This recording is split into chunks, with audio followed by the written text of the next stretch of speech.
Hey everyone, this is Dan Shimolinski. People like to call me Shimmy, and you can too, and we are back. Now in our last lesson, we talked about some basic terminology, the process of creating sampling instruments, what even is a sample, and today we're gonna deal with all of those aspects in Soundpaint the engine, Soundpaint the interface, and talk about some terminology specific to how things are laid out in Soundpaint. But before we dive in, just a very, very quick, brief overview of what we talked about last time. A sample is a recording, a single recording from pre-existing material, and a sample instrument is the collection of those recordings, the ability to play those notes on their corresponding keys with their corresponding amount of force and multiple takes of those specific notes, of those specific velocities to give you that extra level of realism. So now that you have the basics and you understand the vibe that we're going for here, let's take a look at how this stuff looks in Soundpaint. When you first open Soundpaint, it should look something like this. I like to take a left to right approach, most basic to most complex. So that's the order I'm gonna describe things in. Let's take a look at the overview of the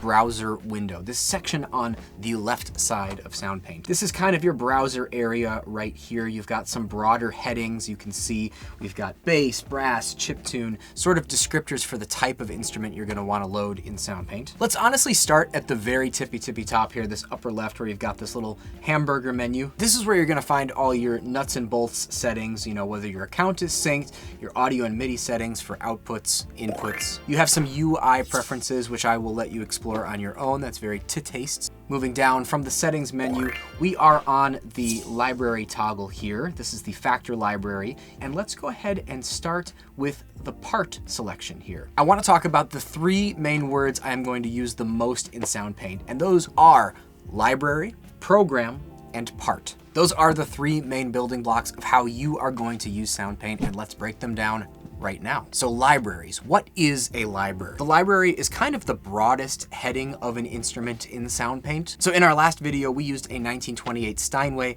That was the 1928 Steinway library. As you can see, your libraries will be organized under a various series of headings here, and these headings match the headings on the Soundpaint website. So let's go ahead and toggle piano just so you can see a variety of piano options that we have in Soundpaint. There you go. So we have the 1928 Vintage Grand. That is the Steinway that we played in the last video. So we have a 1901 Upright. We have a 1971 Estonica, a 1985 Passionate C5. These are all different instruments under the heading of piano, and these are libraries. Now, you'll notice that we are in library view here, which is basically just kind of nice and truncated underneath those headings. So let's see what the inside of one of these libraries looks like. Let's go ahead and do the Juno library. So we drop that heading down and boom, what we have here are parts. If I open up the 1928 Grand by clicking this little arrow here, you'll see there are more sub options. Within the library, you get various articulations, various different sounds, various different microphone positions. Now I loaded two parts for you in the last video. You might remember the sustain part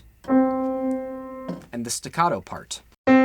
We try to label things as clearly as possible here at Soundpaint, but parts differentiate themselves in a variety of ways. The first way is obviously something as boilerplate as this articulation, right? You'll want a sustain part, you'll want a staccato part, different ways of playing the instrument. But you can also see that we have something called staccato player mic, sustain player mic. These are different microphone positions, different areas of the piano, different distances away from the piano where all of these samples were recorded. So for example, if I dial in the main miking position on the sustain, it sounds like that. But if I want to try this player mic position, it's a little bit further away maybe. Let's go back and forth and toggle that one more time.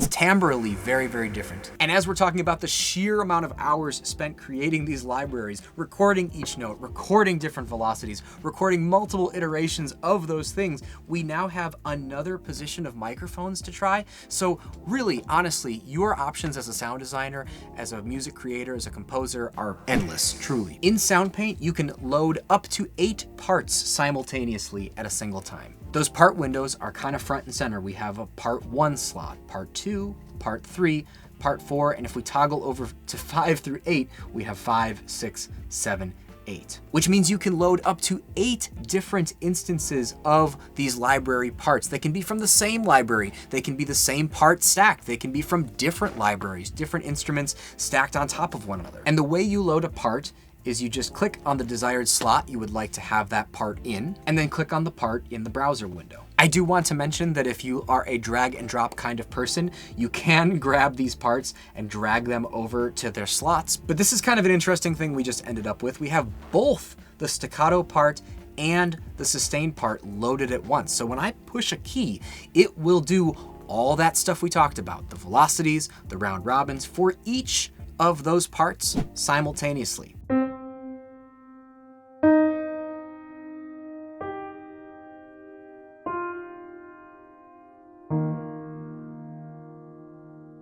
Pretty cool, right? You're getting the attack of the staccato, but you're getting the trail of the sustain. Just to hear that staccato, and then add the sustain part as well,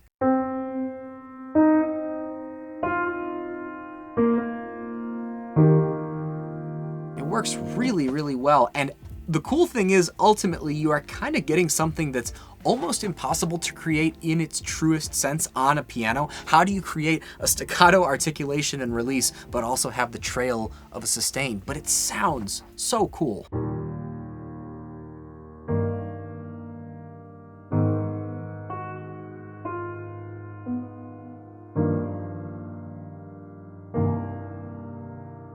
Hopefully you're already starting to see the magic of Soundpaint, how you can create stuff that really, really suits whatever kind of mood, vibe, production you're going for. Let's take this one step further and load some more parts. Why not? Let's hop into this Polywax library. Let's try this bass sound, this cold night in Russia. It's kind of a noisier, grittier sound. I'll let you hear what it sounds like on its own. Pretty neat, right? Now, if I load in those other two parts, the sustain part, the staccato part, and the synth part, we have this really, really cool hybrid instrument.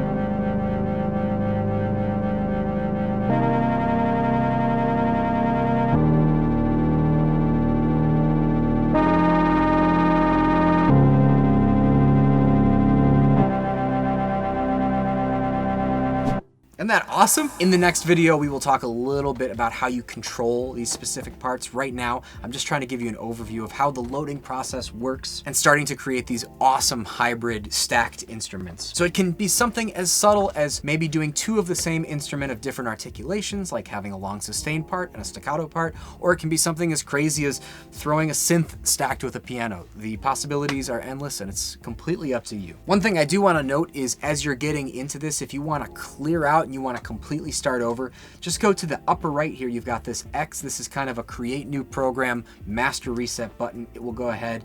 It will ask, do you want to discard your changes? Yes, I want to discard them. And then there they go. I do want to mention one more thing. This library heading here is actually a toggle that will give you a different view. So if you just want to see parts, part view under part, you can go ahead and click that. And yes, you have all of these single parts with no heading whatsoever. So if you're searching for parts, you're going to go ahead and click part. You're going to go to library view here. Say you're looking for a piano. I'm going to click the drop down there. I see all the piano libraries that I have at my disposal. And I say, yes, I would like to grab something from the, let's try a different library, the Passionate C5. And check out all these parts here. I've got a muted close mic. That's something that's a little bit different from the Steinway that we were playing before.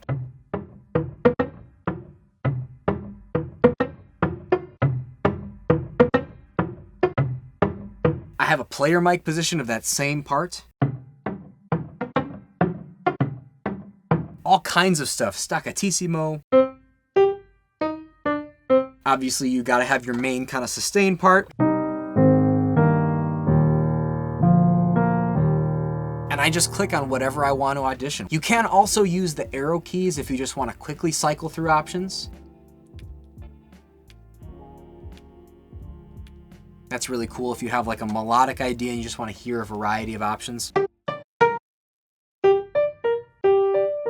that's a great tip and trick to just quickly browse through parts. But if you're taking notes at home, broad heading, that's going to be kind of your just general like synth, piano, strings. Library, that's going to be the specific instrument or collection of instruments that you're going for. So that's going to be your 1928 Grand, your 1985 Passionate C5. And parts are going to be the individual options you have for that library, the different ways that instrument was sampled. Since we're talking about libraries, I do want to talk about one thing that I did not touch on in the first video. We're going to go back to our synth section here, and I want you to notice that there is something called UDS tacked onto the end of some of these synth libraries. That stands for ultra deep sampled. It's a little bit nerdy, and we know that it's not for everyone, so we do offer a standard deep sampled version of libraries as well as an ultra deep sampled version. The difference between version is the amount of round robins, the repetitions of each velocity on each note. Standard will often be just one, where ultra deep sampled you could have up to 19, 20. We've done a lot. Ultra deep sampling, insane amounts of round robins, it just makes it that much more organic. And it's really interesting because, as you can imagine, with an acoustic instrument like a piano or a violin, you don't want every single note to sound the same. But it even makes a difference with electronic libraries, sampling some of these older synthesizers. I'll show you an example. I'm gonna load one of my favorite parts. This is kind of a shorter arp sound here called Round Town. And I'm just gonna repeat one note, and I want you to hear how different that note is from round robin to round robin. If I pull up an arp here and I just have it play the same note over and over,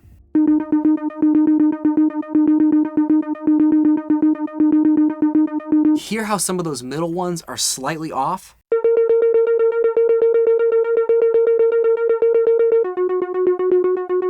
So really, really effective if you're trying to do some like awesome arpeggiating thing, right?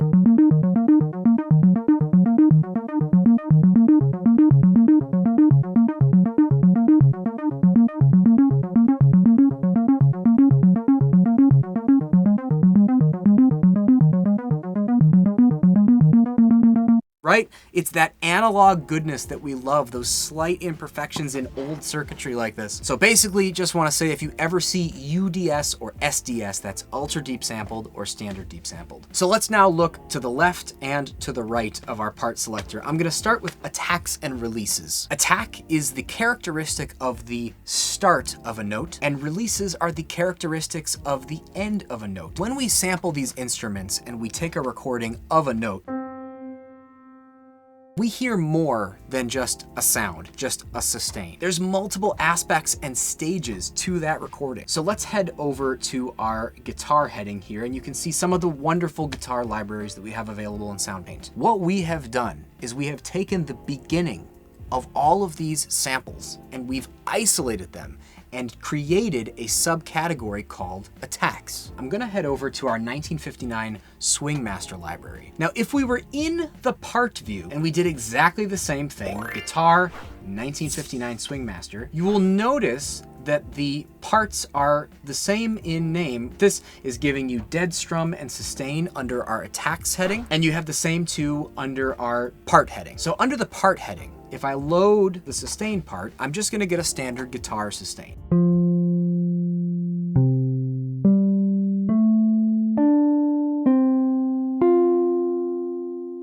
Within those recordings, there is a defined characteristic attack that you may want to also have individual control over or use elsewhere on another sound. If we're under the attack heading and we load that same part, we have the ability to only play the attacks.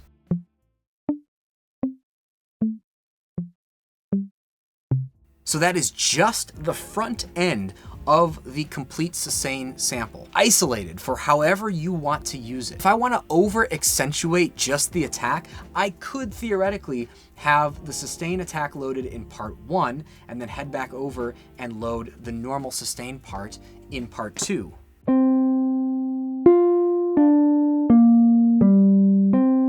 That is a more defined front than if I was just to have the normal sustain part.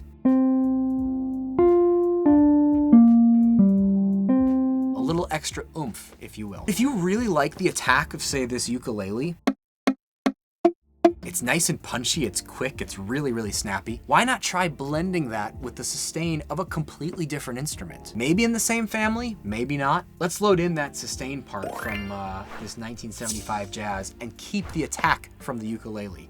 Woo!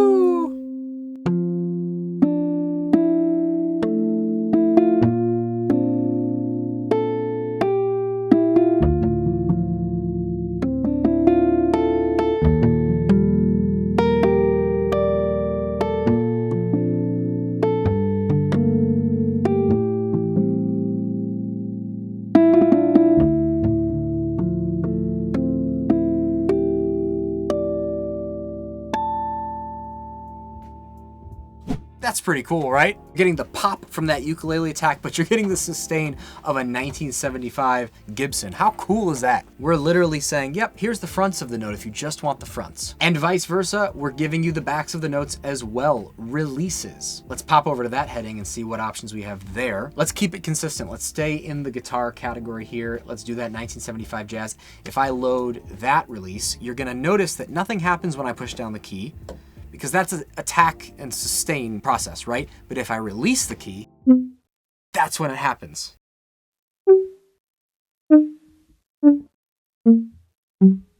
So what we've done is we've isolated the very end of that 1975 part just to give you the release aspect. So again, we're getting the attack of the ukulele. We're getting the release of the Gibson. When I'm holding down the note, we are getting the normal sustain swing master part. Now I want to note that this is not replacing the attack of the swing master. It's the complete sustain, the complete event of the note. So if we were to toggle off the custom attack and release that we have here, you would have just the normal 1959 swing master part.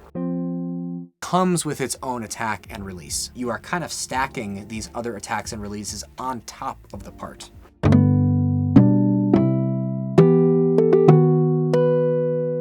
This is opening up your imagination to some ideas. What if we had a 1928 Grand, but we stacked on that release that we have from the Gibson currently?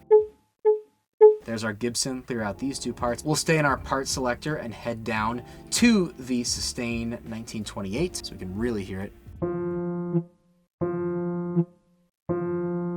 So what you're hearing is the sustain and attack of a 1928 Steinway with the release from a 1975 Gibson superimposed over that part.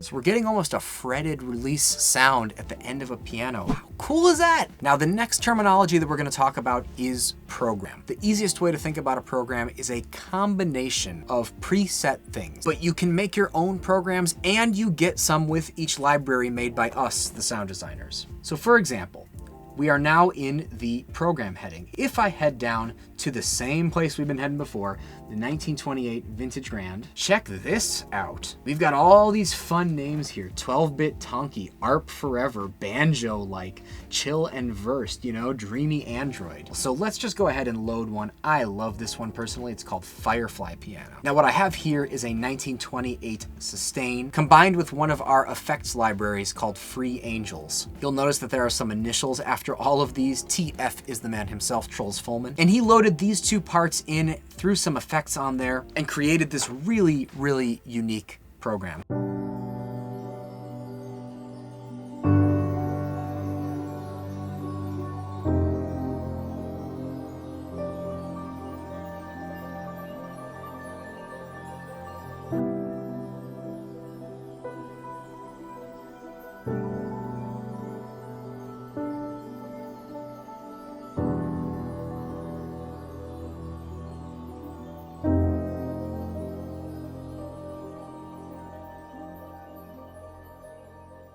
So parts from two different libraries with some effects, and he saved that combination as a program. There are great ways to save all of your progress when you're coming up with these unique combinations of parts. Everybody's unique take on these libraries is really just a great way to educate yourself on the possibilities of Soundpaint further down the road. It's really important to know which of these main headings is selected because all of the stuff in the browser window is gonna look similar. Each one of these has your broad kind of descriptor headings like drum, guitar, that kind of stuff, and also will have all the libraries that you have and subparts. And last but not least, we have these three little fun icons here. I'll start with the heart, which if you've been on any social media app ever, you know means that's my favorite. Let's say you're browsing parts and you're really, really into this like 1959 Swing Master sustain. You can head over to that part and notice that there is a little heart right next to the name of that part. And if I click that, that's instantly added to my favorites. You'll see that the heart now appears in the browser view as well, and when I isolate just my favorites, that part shows up. You can do this for programs, you can do this for attacks, you can do this for releases. It's a great way to keep track of your favorite things. The next icon is this little arrow, and I will talk about Morph in the next video, but all you need to know is Morph, it's the ability to have one part exist sort of inside another part. You will notice that some of these programs are orange. Let's click on one here.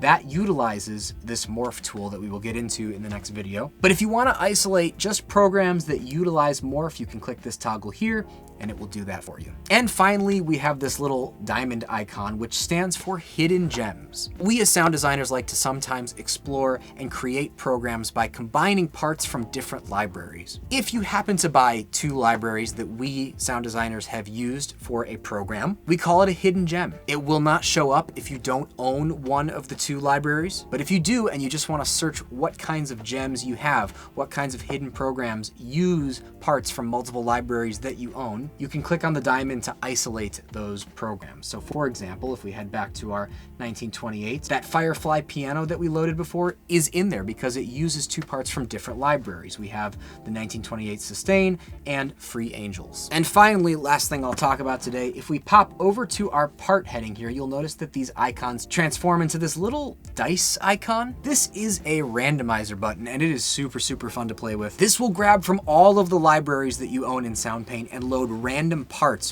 when clicking the dice icon. So let's say I want to load a random part into 1, 2, 3, and 4. I toggle those on and then I click the dice. Boom! 4 completely random parts. Sometimes it'll sound like that, and you can click the dice again to get a completely different roll. Whoa.